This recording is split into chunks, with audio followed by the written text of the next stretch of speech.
BattleBit Remastered continues to charge along 3 weeks after its release to early access, and with that, the developers are doing their level-headed best to keep up with the game's momentum. One of the ways in which they're doing so is running weekly update streams on Twitch, giving the community an insight into their achievements, their challenges, and thoughts about the game's future, which gives us a lot to talk about. G'day there once again viewers, your mate Kamikaze78 here, and today we're going to be giving you guys an update on the major news surrounding BattleBit Remastered.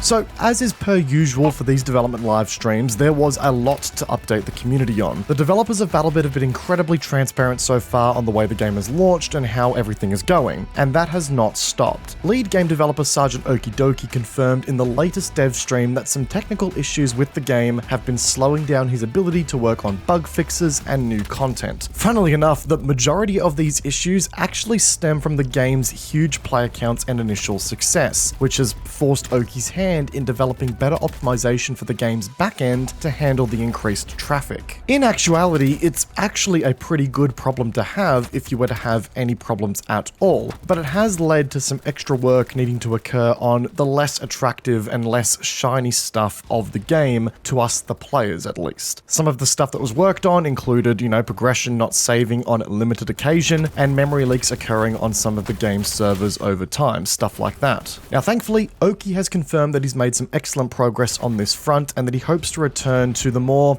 front-facing issues of the game while adding the fun stuff in due time as well. By the way, before we go any further here today, if you guys want to catch these development live streams and updates yourself, then be sure to check out the official BattleBit Remastered Twitch channel, which I've left as the first link in the description down below. Also, while you're down there, follow me on Twitch as well, twitch.tv/Kamikaze78, where we stream 3 times a week at the moment. And funnily enough, if you're watching this video on the day it comes out, we're actually doing a 12-hour stream of BattleBit action today while giving away some more of my in-game Kamikaze78 Chris Vector skin. So come on down and hang out with the community, and you may even get a bit lucky and win a limited edition in-game Chris Vector skin for your troubles. But okay, moving on to the fun stuff here, the developers have made multiple mentions of turning their attentions to the audio of the game and giving it some much needed love. The scope of this work includes improving the individual audio effects of the game, especially in the weaponry side of things, and also improving the soundscape as a whole, mainly looking at how individual sounds drop off and disperse over longer distances. Now right now, BattleBit's audio is completely designed in-house or through the use of using sound effect audio packs purchased on the Unity marketplace, I believe, which certainly explains a few things about the game's audio. None of the developers on the team are audio professionals, so it's the best that they could do with the resources that they had. One fun fact that Oki shared about the game's audio design was that the sound effect that plays when you hit the deploy button, and you can't deploy on someone because they're in combat, was recorded by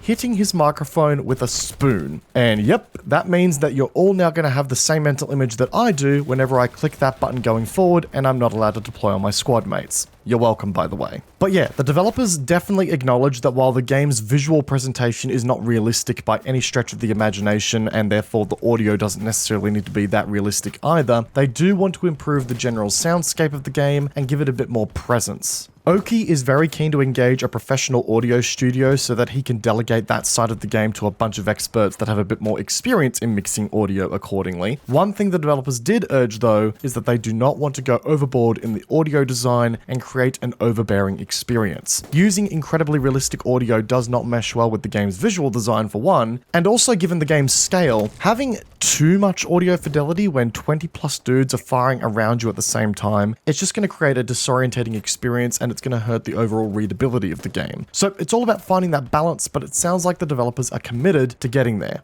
Stepping away from the audio of the game here though, the devs have spent a lot of time talking about vehicles in the game as well. Larry, the game's 3D designer, has put a lot of work into getting new vehicles to the game while also improving on the existing ones from a visual perspective. A rather simple fix that is coming to the likes of the Humvees and the Gas Tigers is the implementation of proper windows like what we have on the helicopters currently. Nothing really groundbreaking there, but it's a nice addition nonetheless. On top of that, Larry has been working on adding additional detailing to the interior of the Gas Tigers and Humvees. Things like speedometers, dials, basically aiming to give off the presence of a dashboard on the front of the car. He even wants to go a step further and use some reference footage that show off the insides of real military Humvees with the intent of fleshing out their interior even more, maybe with adding things like radios and communication equipment as an example. Obviously, all within the goal of adhering to the game's low poly style. And I mean, despite the game's visual style, I'll never be one to say no to cosmetic improvements to give the game more detail. But without a doubt, the biggest news for vehicles was definitely in the updates to plans for new vehicles coming to the game. Larry is currently working on a heavy Jeep vehicle for both the US and the RU factions, something along the lines of an MRAP vehicle, as well as more of a buggy vehicle that sports 3 to 4 seats. Personally, I'm thinking something like the DPV from Battlefield 3's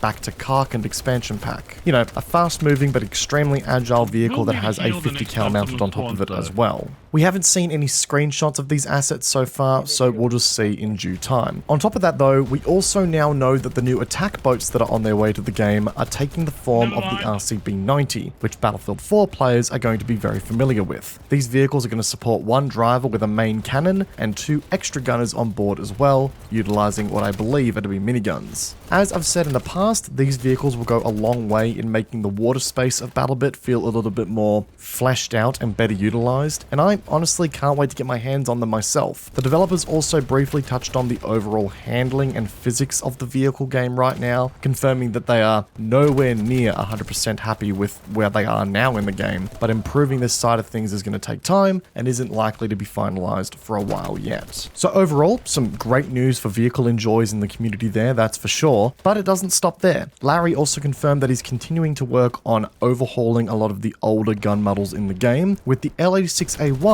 being next in his crosshairs. I feel like Larry and I now have this sort of, relationship where I will review a weapon and then he'll go ahead and overhaul it visually after that, so maybe I've got an element of power here that I don't quite yet understand fully.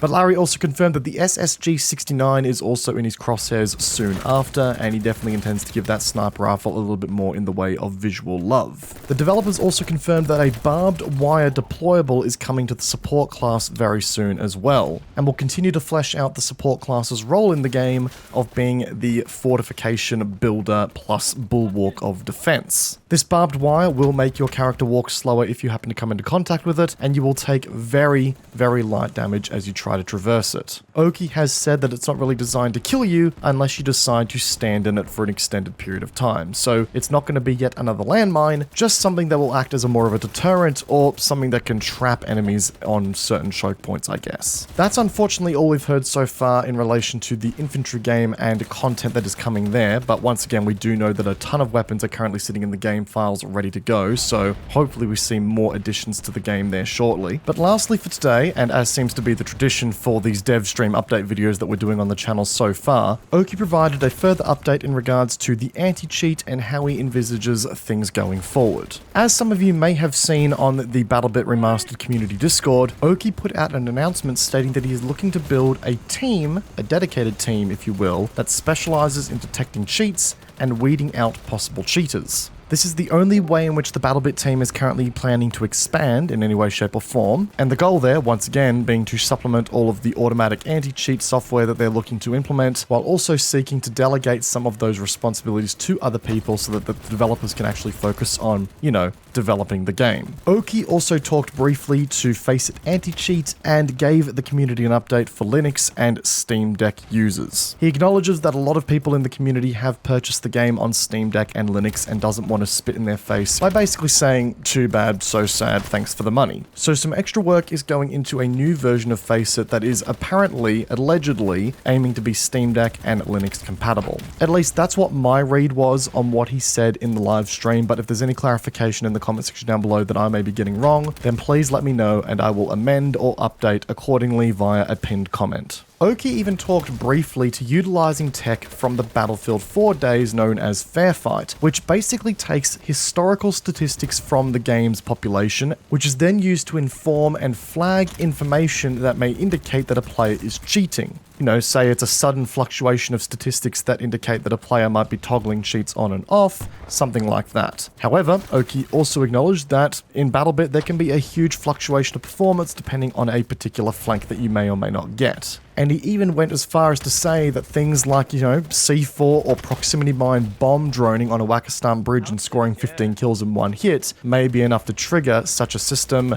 and falsely ban people. So that's an early consideration at this point and there's nothing concrete, just something that he flagged in the stream, and again, just being transparent with the community and his thoughts on the future. But folks, that just about does it for today and catches you guys up on everything BattleBit Remastered from the last couple of weeks. Given that these developers are planning on running a weekly development update streams, I am going to be doing videos like this every time a piece of notable news hits that, you know, warrants a video. But for the time being, this won't be a weekly thing per se, just a more of an ad hoc thing that occurs whenever it's necessary to do so. Nonetheless, if you guys enjoyed today's video, be sure to backhand the like button as it does go a long way to supporting the channel. And if you're new here, consider backhanding the subscribe button whilst you're at it to stay up to date with all future videos we release here on the channel. And as always, check out our social media links down below, guys, to stay up to date with all the kinds of content that we're releasing on all of our channels. Once again, guys, I hope you enjoyed today's video. Peace out, and I will see you guys all in the next one. Take care, guys. Have a good one.